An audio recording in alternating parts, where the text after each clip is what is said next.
ang hirap magparang. From Teacher Camille LPT. Hi Teacher Sarah, Teacher Elvis! Kumusta? Kumusta? Okay, mahirap ba talaga magparang? Hindi siya biro. Pero kung gusto mo talaga, kakayanin. Wala namang madali. Siguro depende. Pero kung gusto mo talagang gawin, talagang pagsisikapan. Hindi talaga biro mag-asikaso ng mga papel, mag-demo. Pero kung paghahandaan, madali lang yan. Pero siguro walang iba nang sasakit. Yung nag-rank 1 ka tapos di ka nagkaroon ng item.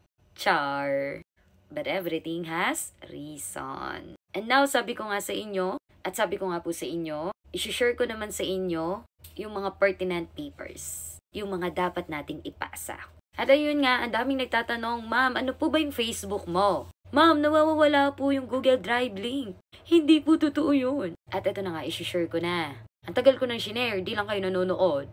At ito nga po yung FB page ko, hanapin nyo lang po. May 32k followers. Baka gusto nyo dagdagan, char. At ito nga po, yung post na ito yung mag-see more lang po kayo. At sa pinakababa, may makikita kayong Google Drive link.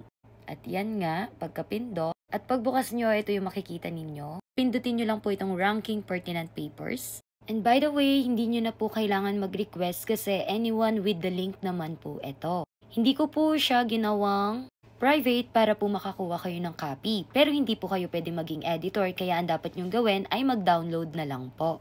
At dito nyo nga po makikita yung may mga letter of intent, PDS. And now, pag-usapan na natin yung mga requirements, which is the letter of intent. Ano nga ba yan? Ano ang itsura niyan? At anong sinusulat dyan? At ito nga, buksan natin itong Google Drive link. Dito, meron tayong version 1, version 2. Okay, pagdating dito, kailangan naka-center to. I-download nyo na muna po ito bago nyo ma-edit. Napakahalaga po na alam nyo na po yung, ano po ba tawag dito? Header po ba? And then yung logo, basta may ganyan po. Na nakaano po yung school division po, yung DO ninyo. And pagdating naman dito, name of school of the school's division superintendent. Kung kanino nyo nga po i-address. So, depende yan sa inyo, tanong nyo po kung sa principal po ba o sa superintendent. Then, ilalagay yung position, name of school, location of school. Or kaya, name of the superintendent, position, name of the DO, ganun po. And then, lalagay po kayo, dear sir or ma'am. At dito, magpapakilala kayo, saan kayo nakatira, saan, anong ina-applyan ninyo, saan kayo graduate. Dito naman, educational background ninyo. Dito, work experiences ninyo. Kumbaga, dito sa letter of intent, ipapakilala nyo na yung sarili ninyo. Hindi na kailangan kayong i-interview, kundi dito palang pag binasa nila, makikilala na nila kayo.